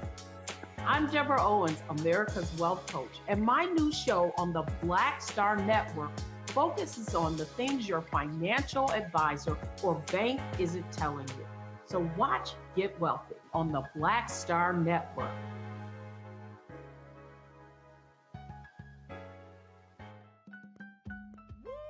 We're all impacted by the culture, whether we know it or not. From politics to music and entertainment, it's a huge part of our lives, and we're going to talk about it every day right here on The Culture with me, Faraji Muhammad, only on the Black Star Network.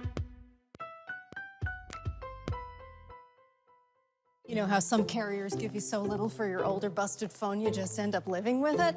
I don't think so. Verizon lets you trade in your broken phone for a shiny new one. You break it, we upgrade it. You dunk it, doggy bone it, slam it, wham it, strawberry jam it, we upgrade it. Get a 5G phone on us with select plans. Every customer, current, new, or business. Because everyone deserves better. And with plans starting at just $35, better costs less than you think.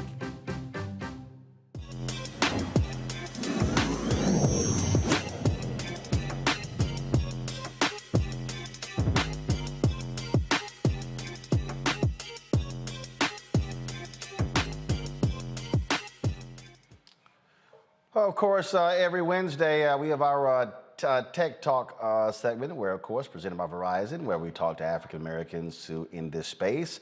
A Black-owned startup company is trying to bring intimacy back to social media. Truso, a video-based social app, creates a social environment as close to face-to-face as one can get. The app's goal is to create a safe networking space that's truly social, inclusive, and empowering for all its users. Matthew Newman is founder and CEO of Truso, and actor and entrepreneur Kareem Grimes joins us to explain more. Okay, so what does that mean in terms of as face-to-face as possible? What is that?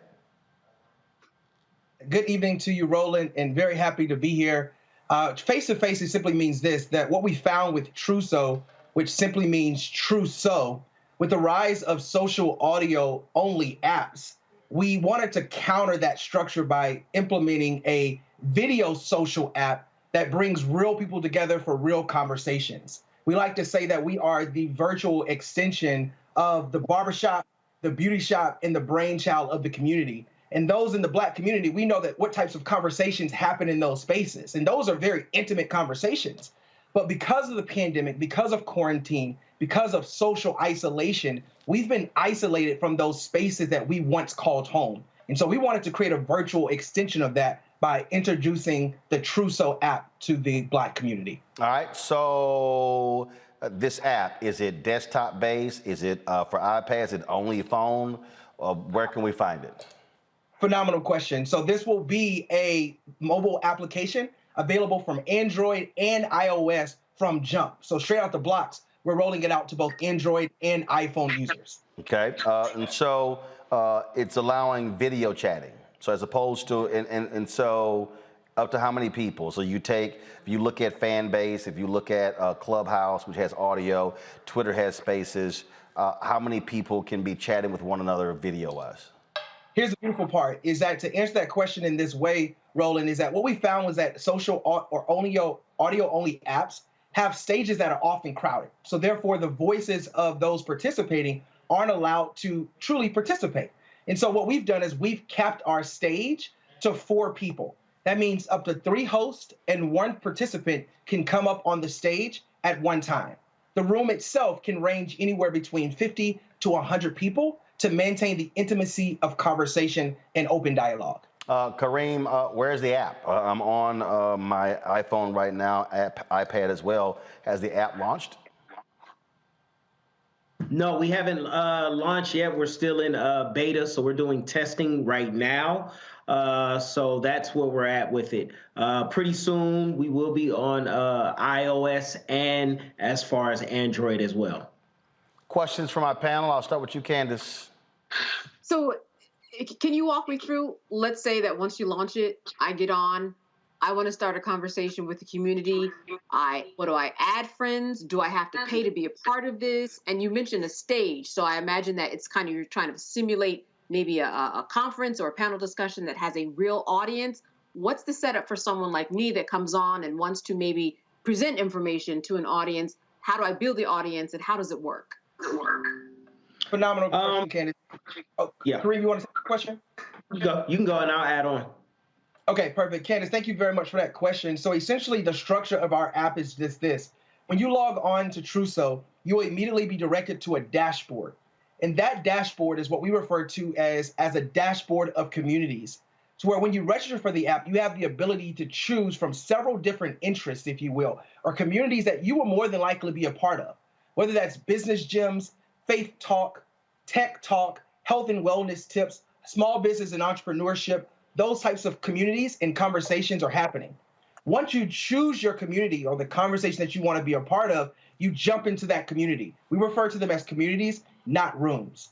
And so if you as a host want to participate in or present information, you would sign up as a Community Plus member.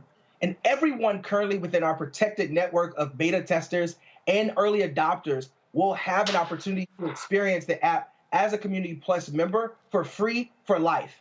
Because those are the folks that we want to engage with to learn how we can continue to improve that app for generations to come. Candace, your question. I'm sorry. No, that was. No, my bad. Monique, your question. Because I'm sitting here looking at, because we just got Dr. Hill back, so we had her off. So what's your question? Candace, do we all look alike? No, Dr. Hill. You know what, Dr. Hill, what's your question? Women. Dr. Hill, what's your question? Since Monique want to run her mouth, Dr. Hill, what's your question? I'm really intrigued. I'm an Android user, so I always have issues.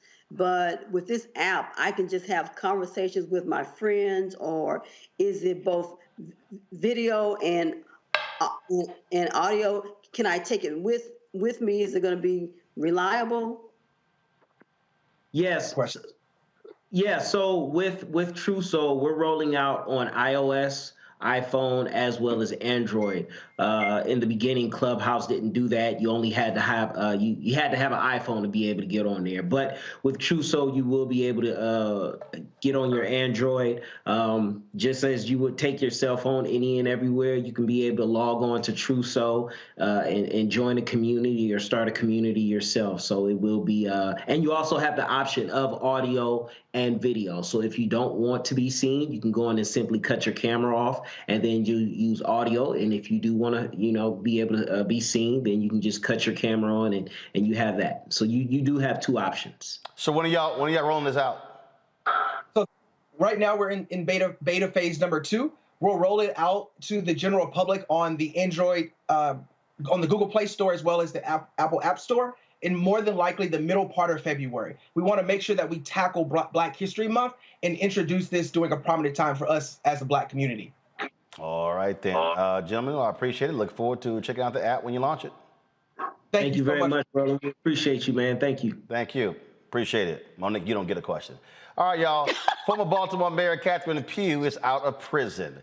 According to the Bureau of Prisons, Pugh left the Alabama prison where she served a 36-month sentence about 12 months earlier than the expected release date. The former mayor of Baltimore was convicted for using fraudulent book sales to funnel illegal donations to her campaign and evade taxes in 2020. So I'm quite sure she is happy to be back at home. All right, y'all.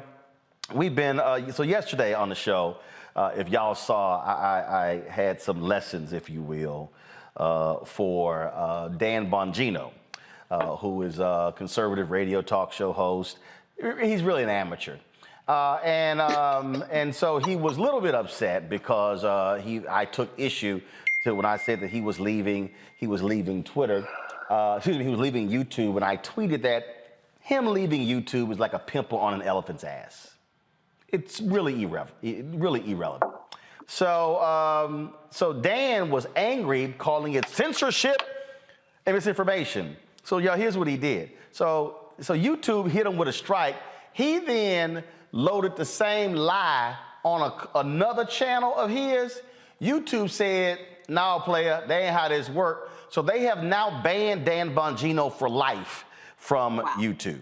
Now, he has something like 800,000 subscribers. And so now the conservatives have created this other video program called Rumble that's sort of closer to, that like similar to YouTube. It's got like 30 million users already, and they've been trumpeting that. And he talked about he's an investor in the company. But the thing here that I find to be hilarious, Candace, all of these Republicans, they keep hollering, "Oh, censorship." Here's the deal: take your ass to your own platform. I mean, this simple. If you so mad, angry, and upset about Facebook or Twitter or YouTube, just take your monkey ass on to another platform. And on top of that, Roland, there are rules that YouTube has, and so you have to follow them. If not, you get removed off of YouTube. So why he wouldn't follow that, I don't know. You can't just go out there and tell lies in order to get clicks. That's how a lot of people do it. But ask Cardi B, right? She took somebody to court because of the exact same thing that we're talking about, lies on YouTube, and she won her case. So a lot of people, I think, will find themselves in this position that they think they can do one thing on YouTube, but it's a whole different story. You cannot say what you want, which is why he should go to his own platform. That's what it's there for. But here's the funny part, Monique.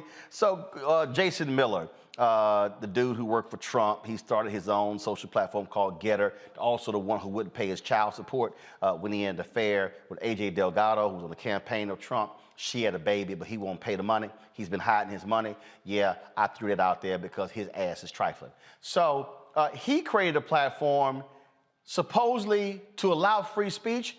They have a policy where you can't do whatever. So when they banned some white supremacists, he got jammed up. When Trump announced his little fake ass platform that lasted about 6 days, they had the bottom line is here. I don't care who you are. You are going to have policies that people have to abide by, and they can't just say whatever. No, ultimately, well, Roland, I don't know that that's true. What I am going to say is when things are working the way that they should, then that is what will happen. But the reason why this country is in the position that it's in right now is because truly just absent gates, absent any fettering whatsoever, Facebook and for a while Twitter, IG allowed lie after lie after lie, allowed yellow journalism, allowed manipulation of the public, not just about vaccines, but think about how long it took for Trump to be banned. So yes, when the stops are working, there are limits, but we are finding out what the ranges of those, and we are dangerously precariously close to a time when there are none. Well, but here's my, Dr. Hill, here's my whole deal. It's very simple. I do not allow people who follow me to use the N-word at me. And if you do, I block your ass. I block you. You don't get to follow me on Instagram, Twitter, Facebook, or any other platform. You blocked. And matter of fact, the funny thing is somebody who I blocked called somebody who I know and said, man, can you get Roland to unblock me? And he was like, well, clearly you did something. And then my homeboy blocked his ass too. Now I'm really upset, but I keep telling these people, you don't get to say whatever the hell you want to say. No. Look, Umar Johnson's people were all mad at me because when he came on TV One show, I shut him down saying, you're not going to call somebody on my show a coon. I don't allow coon, the N-word, Uncle Tom, all that sort of stuff like that, because I believe we can have discourse without using, first of all, I'm not going to allow somebody black to use the words of the white oppressors against black people on my platform. That ain't happening. So I'm clear. You can tell a person they a fool. You can say their argument is weak, but you're not going to sit here and use racial slurs and you're not coming back. And so you can get mad, but those are the rules. We had this conversation in Tulsa, didn't we? Yep. The same thing. And see, we have to realize that we can't spell it different, put an A on the end of it, and it means something. This is what they used before they murdered us, raped us, tortured us, and it's not a term of endearment. And so we need to understand that, we are being bamboozled and tricked if we think that we can use it. I'm glad that you shut them down. See, I am that sister. I will stop somebody on the street. Excuse me, what did you just say? And I give them an education because I'm going to assume that they just don't know, that they're ignorant and they don't understand what it really means. But, keep shutting them down and maybe they'll begin to get the message. Right. It is not acceptable, period. Right. I ain't going to say this person's name, prominent person. I wish them a happy birthday today. And they replied back, my N-word, thank you so much, my brother, I appreciate you. And I'm like, you could. You didn't get the message. I'm about to say, you could have left off. Hold up, let me just say this right now. You could have left. I can name everybody who has a birthday today. The N-word. No. I know a bunch of people who, so I had to send out several birthday shout outs. So I'm like, Lord have mercy. But I tell folk, I don't, but the thing is, it's shit you can't do. You just can't. Look, we all grew up. You walk into your mom and daddy house. I remember my sister dating this dude, later married. He come into the house. First, he came by with his boy. I don't know who the hell go visit for the first time somebody you dating with your boy. I don't care if you roll with him. His ass should be in the car. But anyway, my man come in, and here's what happened. My daddy had gone to the grocery store. My brother was somewhere else. So I'm next oldest, and I was like, say, bro, you gotta take your hat off. He said, say what? You gotta take your damn hat off. There are rules when you walk in folks' house. Like, I don't understand why these people, there are rules when you walk in somebody's house. I was watching The Equalizer the other day, part 2, when the young kid came in Denzel's apartment, and he was like, "What you cooking?" And he reached over to lift the lid up, and Denzel slapped his hand. He's like, there are rules. And so these people who are mad, upset, and yes, if you don't like it, again, leave. That's not, so to me, this is not hard. But they're whining and complaining. You won't allow us to say or do whatever it is we want to do. Y'all mentioned the Cardi B, Tasha K deal. I do want to talk about that there because I am appreciative of that decision. Mm-hmm. Now, somebody out here might say, "Oh my God, Roland, wait a minute. You're a journalist. Isn't that somehow is that negative? Because what if somebody decides to sue you? Okay, here is the most basic, fundamental thing, Candace. Don't go on YouTube lying and making shit up." And that's what she did. She got hit with a $1.25 million judgment. Then, of course, damages. She got to pay $4 million. Now, I went on her. First of all, let's be clear. I don't do celebrity people. I don't do gossip. I can't stand no damn housewives, reality shows. I don't watch them. I ain't never heard of this person. I didn't know who she was. So I go to her YouTube channel, and she was talking about, it was a video from a month ago, how this is a business, and I could do one video and make 6 figures a month.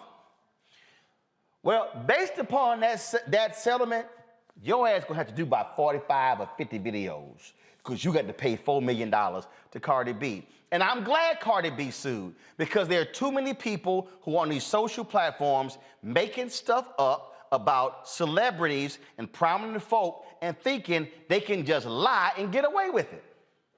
But you know, it's so important too because the precedent is not just for celebrities, it's for people who are non-celebrities too. And that's why this is so important. You can't say anything about anybody, whether they're a celebrity or not, and get away with it if it's lying, if it's a lie, if it's defamatory, if it's slander. You just can't do it. I mean, Tasha K, the one who you were making reference to, she's the blogger who got sued. She had the videos up all during the trial, the videos that were in question. She only started taking them down today. Why? Because it kept on making money. But now that judgment is in, she had to take it down. And here's what, Dr. Hill, her ass gonna be real damn careful when she go back on her channel saying some stuff, because trust me, every other celebrity is now sitting here going, "Say something, I wish your ass say something. Say something, say something, say something." You know, social media, for some of us, has made us lose our damn minds. It's like, you know, that's common sense. You can't do what you want to do. You know, for someone to walk up to you and say, "I want you to talk about this on your show because I want to get my point across on your show." Well, no, get your own show. But you better be careful about what you say and how you say it and what you say, you know, because everything is public again. So if you say something, it's recorded and there's a proof. You know, Monique, I was on Instagram last night and somebody had said something about, yeah, you know, why is it that you don't talk about why you got fired from these networks, the rumors out here? And I was like, you might want to go read that Cardi B story.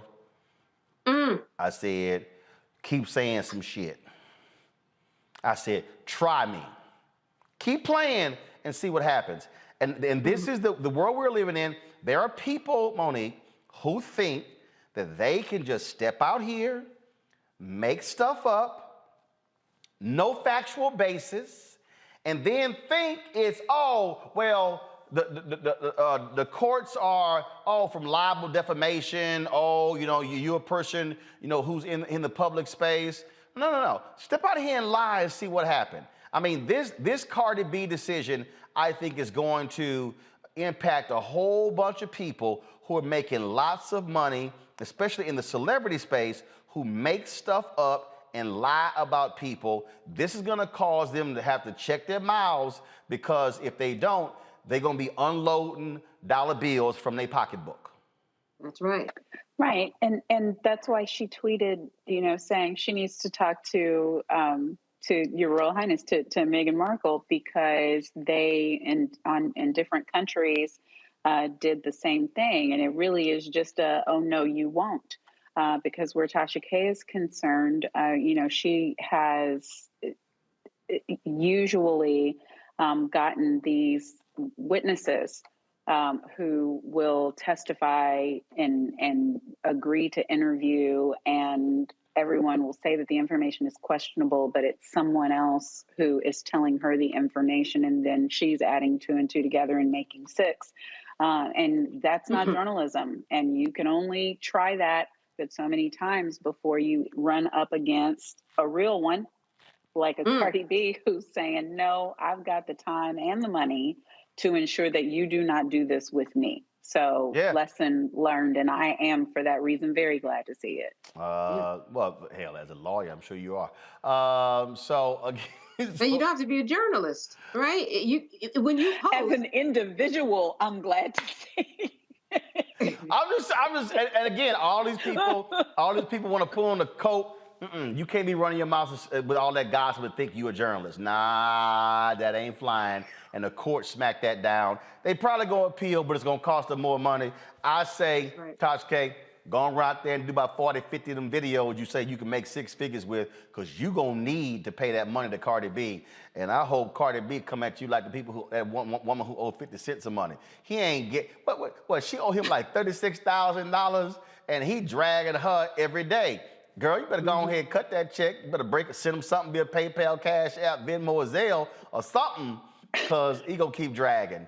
Dr. Hill, I appreciate it. Candace, I appreciate it. Monique, I appreciate it. Y'all, that's it for us, today's show. It's always fun. I told y'all, if y'all want to support us in what we do, this is a real news show where we have real people. We don't deal with no gossip. We ain't dealing with stuff that can't be proven. We ain't messing around with that nonsense. This is all about us speaking truth to power, of course, representing what we do. Yo, that's Ida B. Wells Barnett over there. And what does she say? The way to right wrongs is to turn the light of truth upon them. And so that's what that says right there. And then, of course, Mr. B behind me. We got James Baldwin over here as well. And so y'all know how we operate here at Roland Martin Unfiltered. We want y'all to support us what we do. We're great to be, of course, in our new studio. You know, we've got printed right here the First Amendment on that wall as well. But you just can't be out here acting a fool, making stuff up. And so